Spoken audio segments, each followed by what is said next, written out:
What is the no-gi meta? That's the question we're going to discuss on the latest episode of the Jiu-Jitsu Oracle. Who are we? Well, I'm Ross, but I'm not joined by my usual co-host, Callum. Someone much more handsome. I'm joined by someone who's declared himself as much more handsome. My coach, Casey Jones. So I'm Ross and I run SBG Aberdeen in Scotland, and I'm a black belt under Casey, who runs SBG Shropshire and SBG Crew in England, and is also the VP of Straight Blast Gym UK. And after CJI and the ADCC, we've been chatting about where the no-gi game is right now. And on this edition, Casey is going to use one athlete in particular to highlight where he thinks the game is. So, Casey, who were you most impressed with at those events and why? I think reasonably predictably is Nicky Rod. I thought overall, tactically, he absolutely nailed it. I thought his improvement since the last kind of round of big tournaments at the ADCC, I thought he's vastly improved in a lot of areas, and that's basically, he was pretty damn good anyway. Always been, say, athletically gifted, but technical adjustments in every area, tactical adjustments, which really, really big tactical adjustments, I think, and his ability to play tactically against different people. I suppose, for me, he is now playing a style of jiu-jitsu or grappling that I've always liked. So when I started around like the early 2000s, certain of the guys that I would watch, there wasn't much tape available, but the ones which were common at that time, it was like the age of Arona at ADCC. So it's all like takedowns, top pressure, tight passing. It was just like that. And yeah, I think something which I will say is that I kind of predicted that he would do really well at this. I didn't know if he would win, but I thought he'd do really well because I watched some training videos of him, and I thought in training he really impressed me. Just in terms of, you could see he was actively always working on something, trying to technically develop in every round that I saw him enrolling, and that's always a sign. I think if you've got someone that's great athletically, that they can then go make, sort of take those attributes out of it and then go make technical adjustments all the time in training, I think you're on a recipe for success. So yeah, overall, very, very impressed with him. I thought best grappler of the weekend, best performance by far.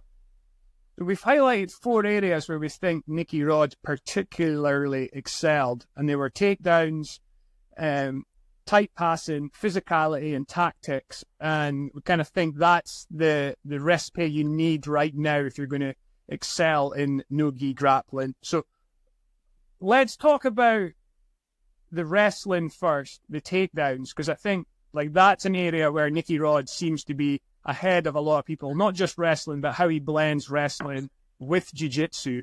What do you see that Nicky Rod's doing that other guys should be trying to emulate? I think firstly, he has actual basic wrestling skills, which it is, I think when you come from a jiu-jitsu background, we've probably all been guilty of this. You try and find quick fix techniques just to try and get a foot in the door of wrestling. And overall, what you should be doing is you should be every week committing time to learning the basics of wrestling, the tactics of wrestling, the sport of wrestling. Like, he obviously understands those things. Very, very efficient in the clinch compared to any of the jiu-jitsu athletes which come from jiu-jitsu. This battle of, like, anywhere in the clinch, it doesn't matter whether someone's got the underhook on him, the overhook, the necktie. He is always the one that's dictating the pace. He's always the one that's leaning weight into the other person. So if they take a necktie on him, so if they've got the control, what you'd think of if you've done, say, from a jiu-jitsu standpoint traditionally, the inferior position, the ability to take the hand over the top, which would be the inferior grip, and make it work for him, which you'll have also seen in Nolf and Downey as well when they were competing here. you'll see a good, if you watch the Olympics in the freestyle, this is something that's an essential basic wrestling technique, which I didn't see any of the, say, traditional jiu-jitsu athletes doing. So his ability to be able to dominate that clinch, no matter where he is, being able to put pressure on the other person and stay very efficient. Like, he never really looked like he was taking a hard breath in the clinch. Everyone else that he was fighting was, let's say, like putting more effort in, using more strength, being more inefficient, getting tired before they'd even got to a period of action. That obviously paid dividends for him. Then it was the basic kind of wrestling freestyle approach, that he wasn't going for things, like he's not going for, let's say, cheap sheet scores like foot sweeps or trying to snap down to a headlock. He's trying to get on the legs, he's trying to score, he's trying to be positive in the way he's trying to build attacks. The other thing, which just from basic wrestling, is most jiu-jitsu guys will go for one technique and they kind of go all out on it. With him, he'll go, realize he's not getting it, reset, and go again. And this is that kind of persistence of wrestling. In wrestling, obviously, you get to take a break. The referee will stop it. The action's dissolved. So they'll say, okay, back to the feet and go again. What he's done, he's taken that a level further, because you have to play through it in jiu-jitsu. He'll then say, go for the attack. He'll then go for a period of scramble to get him back up to neutral, and then immediately be on the attack or be on the clinch again. And I think his way of blending that, so taking the wrestling into jiu-jitsu and making it work within that rule set, is something that only he was doing and a few of the other wrestlers were doing to a high level. So yeah, those things, clinch domination, no matter where he was, making what would seem like an inferior position work for him, actually making that jump to get on the legs, get to score in positive positions, make those work for him, and his ability to keep resetting and going again. I think that was, it looked like very good wrestling to me. Like he was really working that. Also, one more thing was that kind of blend of jiu-jitsu to wrestling. I think we've spoken before, but obviously wouldn't have recorded it, was that what people would describe as wrestling up usually starts from like a full guard connected position, where there's a period where you have to, let's say, unbalance a person, do some work before you even start the wrestler. He's willing to go down to what seems like a guard position, but if you watch any, say, number of NCAA matches where it's actually on the knees position, so he's pulling guard, if you like, or it looks like he's pulling guard, but he's really just getting to a double knee position.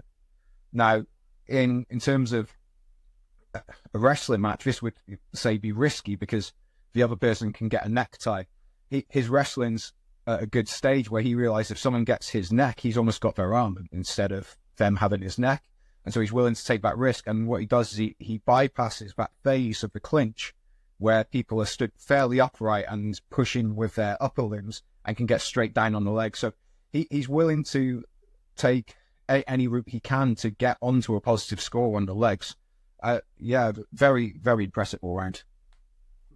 So, focusing on the clinch, you've long been an advocate for the fact that overhooks and underhooks are just kind of the same thing. So, do you want to explain a little bit more of that theory?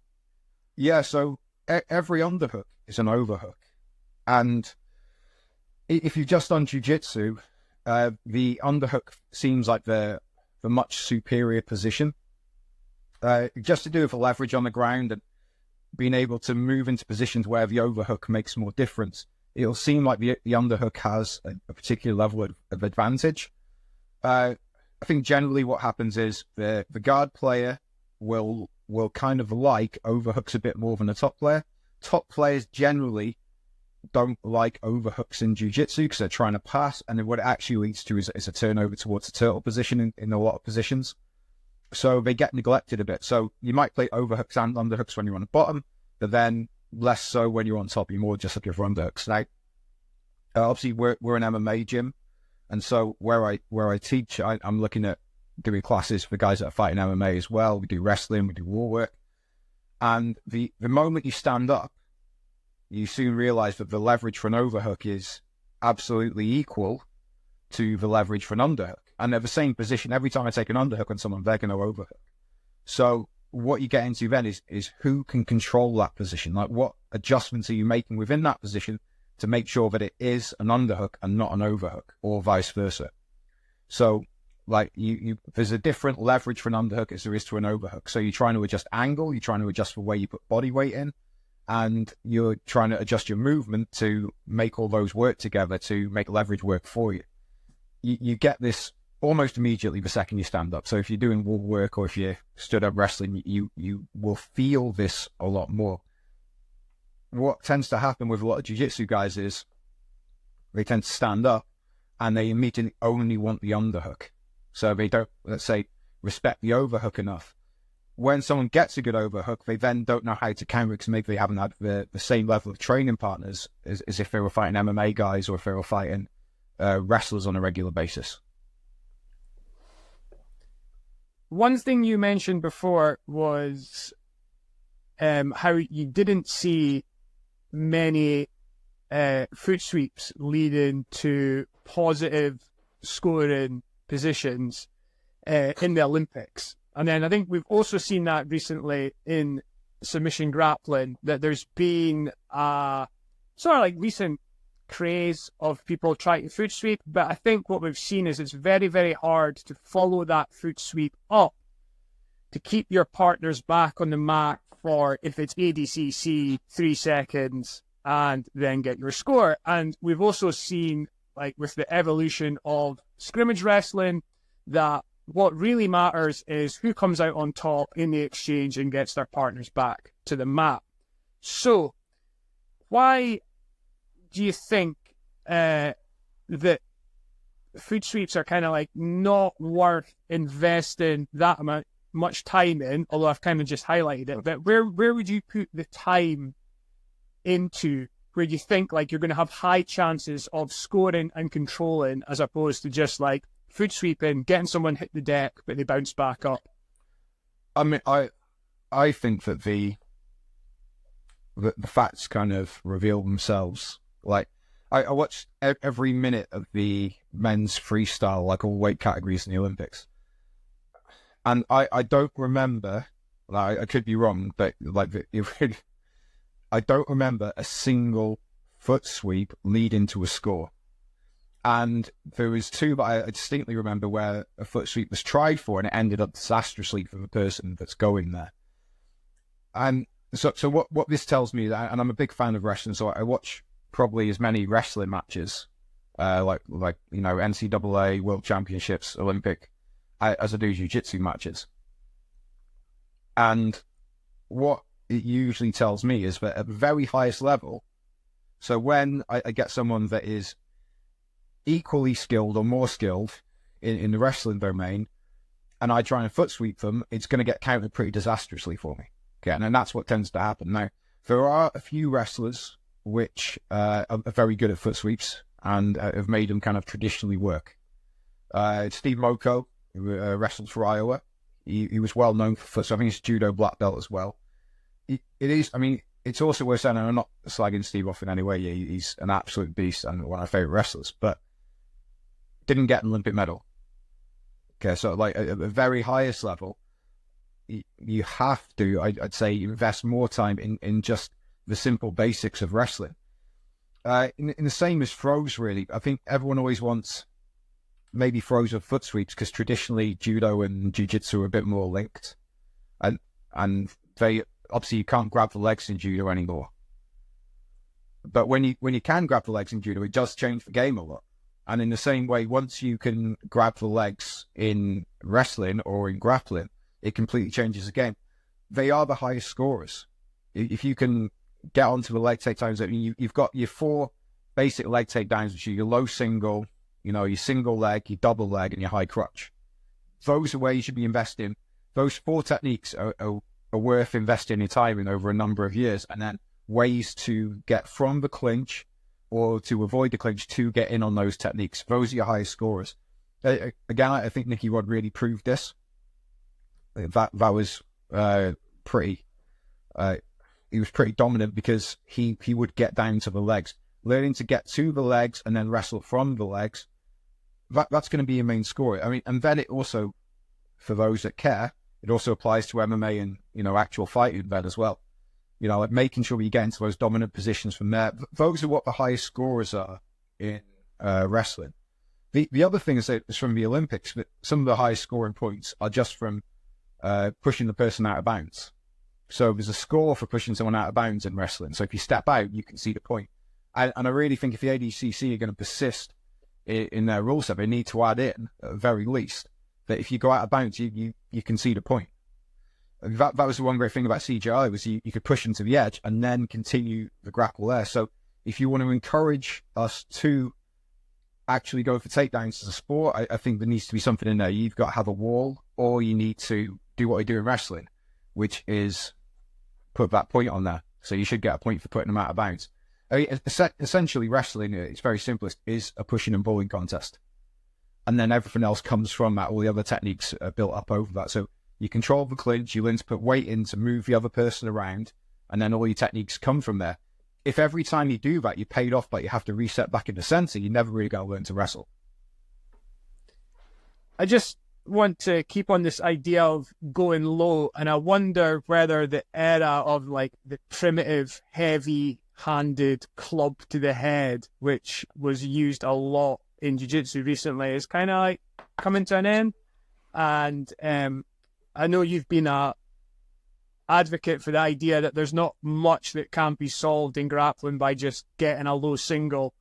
We also saw Mika Galvao go even lower and grab the ankle and try takedowns from there. So what do you think about this idea of like trying to develop some like low wrestling as well as high wrestling? And that could be, like you said, the Nicky Rod style of like dropping to a knee.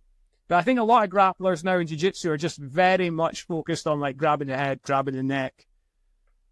Yeah, I'd say that seems to be the thing. There's some, you obviously need to know how to control the head and the neck. I think the advantage that a country like America has in this is that because you wrestle from a young age, obviously young people don't have the same physicality as older people do.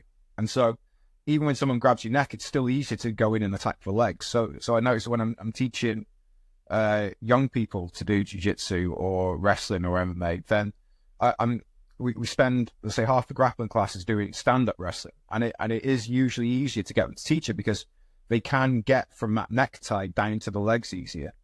And making that transition, obviously with anything, it takes time to get from being in one sort of almost static position to a next fluid position. So, but the only way that I'm going to be able to improve at that is to do it over and over again. So I need lots of practice at getting from the clinch onto the legs. Also, I think like we have padded walls at the gym, simulates the cage. A very good way to teach people this is to constantly get them to push someone against the cage and then get immediately down on the legs. All good positive wrestling comes from going down on the legs. Like throwing is a lovely technique. Like throws are lovely and they're beautiful, okay? But there seems to be too much emphasis put on them by gyms or athletes because they get that high kind of, oh, I've got this and it's a beautiful score. There is some beauty in that. I believe you should learn the mechanics of throws. You should certainly learn how to land. Okay, if you are going to be thrown and something goes wrong, but all the stats say that you should be practicing to get from that clinch down onto the legs. Also for jiu-jitsu, like you're pretty close to someone's ankle at all times. Like it's much easier to get on the ankle if you just learn to wrestle from a low single. You've got many more opportunities to do that than having to wrestle up onto a single leg. Like a low single is much easier to shoot on from a sort of low down guard-like position than a single leg is. Okay. Now, we mentioned before tactics and how that comes into the wrestling game. And I think two masters of tactics that we've seen recently would be Gordon and Baby Shark. But I think Nicky Rod has made some improvements in that area as well. So what do you think are important tactics to be able to employ while wrestling? I think if you want to incorporate wrestling into your game, and like again, you need to obviously have a good basic understanding of the basic techniques of wrestling. So you need to do some wrestling. But then with all things, you have to appreciate that tactically, grappling is different from wrestling. Okay, so there's certain things you can and can't do. Like in wrestling, you can throw caution to the wind and shoot on the legs, because if it goes wrong, as long as you don't let the guy get around your back, there's no loss of score for it. So it's not a disaster. You have 3 seconds of effort to make sure they don't get around your back, and then you can reset and go again. Again, what Nicky Rod did was he was willing to take that chance anyway, but then has the grappling knowledge of the in-between phases. So when he's in like referee's position or turtle position, or when they're going towards his back, being able to technically scramble out of those and combine the way that a wrestler and a jiu-jitsu player would approach those things to make sure he gets himself back into at least a neutral spot to be able to go and attack again. I think that's a very big thing, not only tactically, but an athlete being able to say to themselves, like to back themselves and say, I'm going to go for the positive score. If it doesn't work out, I back myself to do better with this. So I think tactically you have to accept that. Also, what I noticed with Nicky was that he was very efficient everywhere. So he never really looked like he was breathing heavily in the clinch. If it didn't start to go his way, he perfectly went to sit down or go to his knees in order to get a more efficient route through to the legs. Again, backing himself that he'll be able to get a score if he gets there. Okay, he's not doing it to be defensive. He's doing it in a positive fashion. So he's choosing the path of least resistance to try and beat the opponents. Now, path of least resistance is always difficult in a jiu-jitsu match, because sometimes, or in a wrestling situation, like say wrestling is the art of putting more pressure on your opponent than they can handle. Jiu-jitsu is the art of not matching your opponent's pressure so that they use more effort. So being able to balance those two things so you can regulate your energy levels is massive. Not many people get it right. So let's say in phases against Max Jimenez, he would be going harder than Max, or let's say harder, faster than Max could handle in certain situations to make sure he win the scramble. In other phases, he'd be making sure that he wasn't matching the amount of intensity that Max was providing, so that Max would wear out quicker. Okay, and it certainly, like, it's the first match. Max is a big guy. Like, he's very technically good as well. Okay, not a slouch in any area. So I thought that was an impressive match to watch. Certainly, again, he made a few shots which didn't work, which you'd say didn't work out for him at the start. So if you're like a low-level player, goes, oh, he's not going to get this, but he's not a low-level player. He's backing himself to say, do you know what, like, I need to make adjustments on this when I go in again. I can get myself out of this. He knew that he could scramble his way out after, I think it was the first or second one. He did that after he got thrown against the wall. Makes the adjustments for next time and changed the angle where he was driving to as well. So he changed the angle a few times. Obviously, then when he fought Livesey's like an elite level judo player. It's going to be a bit more, let's say, like high in his stance. So again, went down to the knees in order to get the angle on the legs properly. Once he got on the legs, really committed, he sucked it in, made the adjustments, so he put pressure through the hip and the knee, which didn't allow Livesey to be able to rotate and to get his balance back the way he normally would, so he could push him against the fence. Small tactical adjustments there that like really make a difference. I think Nicky admitted as well that he was perhaps a little bit overeager right at the start of the match against Max. You know, big event. He was going all out to win $1 million. And probably like when he was rushing in for a few takedowns early doors, one that Max countered and kind of threw Nicky onto the wall, then he's admitting that, yeah, he was a little bit overzealous, but he made the adjustments along the way. Yeah. And I liked his sort of Zen character that he displayed, you know, or was during the event. You know, he was very chilled. Yeah, and I think he's clearly worked on that. You know, like he's and it worked for him as well. Like he wasn't just a front; he really was calming himself down, and he did make those adjustments. You know, he still backed himself, and one of the most impressive things an athlete can do is to not abandon what they're good at, but to make adjustments to see them right. He didn't just see red and then just start doing anything to try and get that back. A lot of athletes, this is really common. So obviously, I interview like our athletes after they have a bit of a debrief after matches, and once they start to go by, or once a technique doesn't work out, they start to try and force the technique. Instead of forcing it, he just went back to his game again. You know, he's like, well, this is like in football, you know, when they say you can only press for so long when you lose a ball. After that, you start to wear out, and if you keep doing that too long, you're going to get tired. The other team's going to win in the end. So he kind of knows when to press, if you like. He knows when to put more pressure on to get himself out of the spot, but then goes back to efficiently playing again. Okay. Let's move on to the ideas of physicality, tight passing, and how we're coming a bit full circle around to the time when we saw the likes of Ricardo Arona dominate in the ADCC. So you said before we started recording that like you'd kind of seen the game come all the way around back to how you saw it played when you were kind of getting more into competitive grappling. So why do you think, well, what do you think's the sort of standout sort of techniques, tactics, etc. that we've come back around to? Why do you think Arona is a good example to watch of that? And then how do you think like the likes of Nicky Rod are now very much like that? I think that it's not necessarily going, like obviously everyone always likes to go on the internet and look for other stuff and techniques and then try and replicate things. But I think honestly, if you have a good training environment and you train with guys that are making technical adjustments all the time, these things almost sort themselves out. Like you just start to play in a certain way because it gives you a benefit. It gives you a benefit to be able to do that. So obviously, if let's say the old top team when Dean Lister would have been there trying to attack the legs, obviously you're going to start being a bit heavier in the passing and we start being a bit lower to the ground. You're going to want to be on top. So especially if you've got like weight categories and, you know, and if you're with a lot of physical guys, you're going to start to want to use your body weight to be on top more.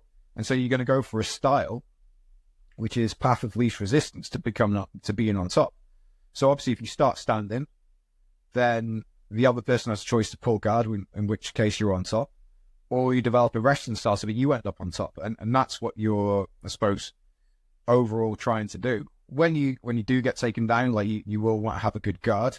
Okay, so I mean, like, I suppose almost all good grapplers are going to have a good guard so that they can spend minimum time there.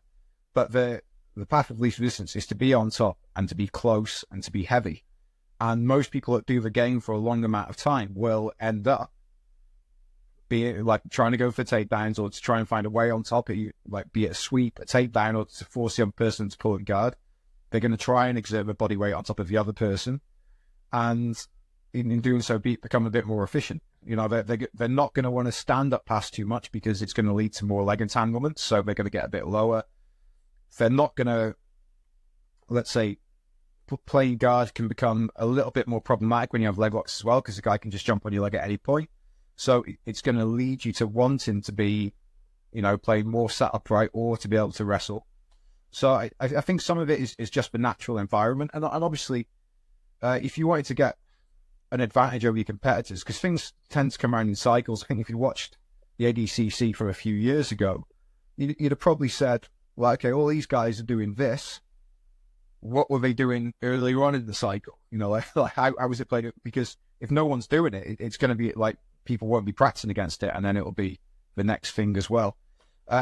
Overall, I suppose you want to get to a stage where it balances. The problem is that grappling is such a big thing. It's where do you invest your time in to be able to get these things. So if you spend 2 years just doing leg locks, you might be a bit heartbroken when it comes around to the next big cycle and everyone all of a sudden is just sprawl passing on you. Yeah.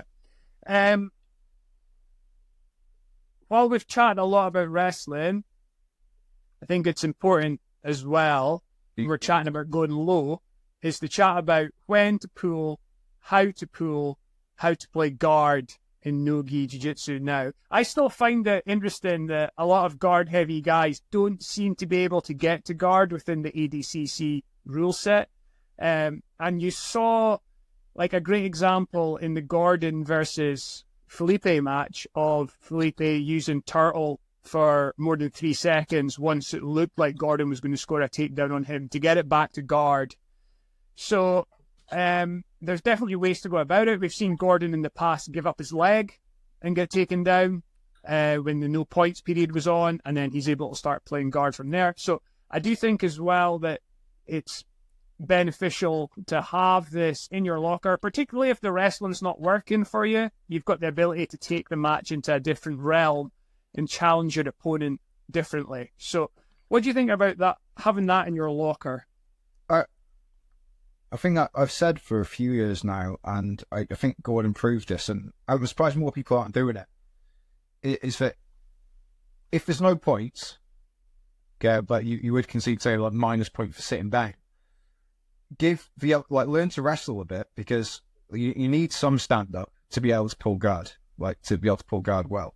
So learn some level of stand-up. That I think Gordon's best innovation from standing was that he would give people his leg, because it's tiring taking someone down. And when they take you down, they have to be connected to you.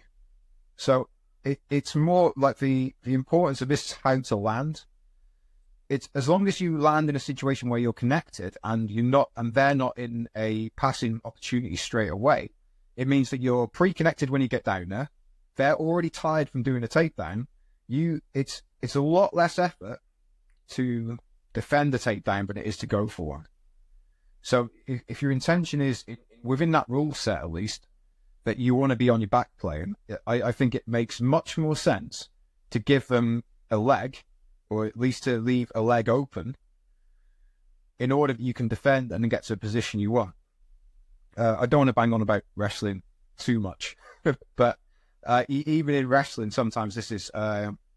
Carl Snyder was talking about a guy that he fought at the last Olympics, not this current one before, and he was saying that the guy felt almost too relaxed, like he was so relaxed it felt like he could shoot on the leg easily. But when he shot, the guy was already defending, and then he ended up conceding a point. And this is quite a tactic in wrestling. It's like sometimes if you're really tense when you stood up and you're all about the clinch and having to really dominate that, it makes it so static that nothing can happen. Where sometimes when you relax, you just end up wearing the other person out. They grab your leg. Yeah, you're going to go down, but if there's no points for that, tactically that makes sense, because then you land in a connected position. In a slightly different way of doing this, I mean, like Ruatolos do this as well. Guys will go for takedown and they just jump on the submission.